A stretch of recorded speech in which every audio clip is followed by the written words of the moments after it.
Lebih lengkap terkait sidang perdana sengketa Pilpres di MK, kita terhubung dengan jurnalis Kompas TV dan Niputu Trisnanda.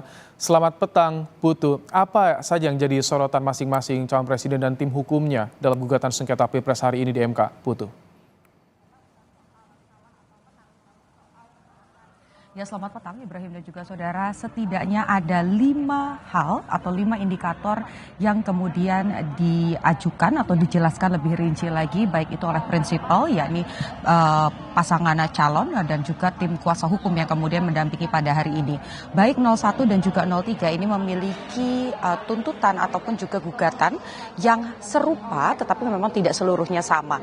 Untuk kubu 01 sendiri ini meminta agar Prabowo, maksud kami, agar ada pemungutan suara ulang tanpa Gibran Rakabuming Raka. Sementara kubu 03 ini meminta agar pasangan Prabowo dan juga Gibran Rakabuming Raka ini didiskualifikasi karena keikutsertaan Gibran dalam kontestasi ini menyalahi konstitusi dan juga ada upaya-upaya kecurangan yang terjadi sebelum pelaksanaan pemilu terjadi.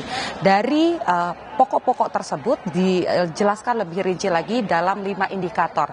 Tadi kubu 01 menjelaskan setidaknya ada 5, mulai dari ketidaknetralan aparat negara, kemudian juga ada upaya menggunakan bantuan sosial sebagai upaya untuk kemudian kepentingan-kepentingan elektoral. Selain itu juga adanya intimidasi ataupun juga upaya untuk mengintervensi independensi dari pihak penyelenggara.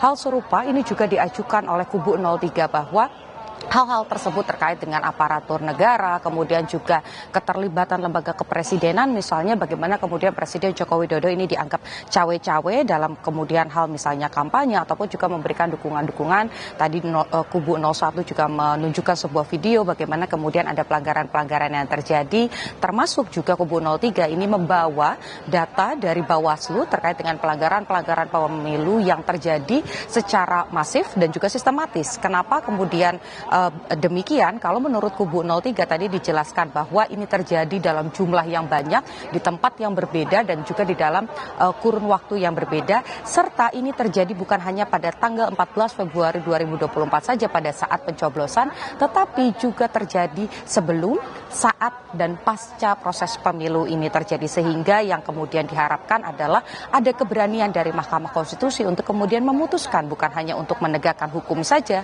yakni menghitung bagaimana angka-angka yang kemudian ini berbeda jauh, baik itu kubu 01, 02 dan juga 03, tetapi juga keadilan. Satu pesan yang disampaikan tadi adalah jangan sampai ini menjadi presiden buruk, kemudian pada saat pilkada nanti digelar hal serupa terjadi.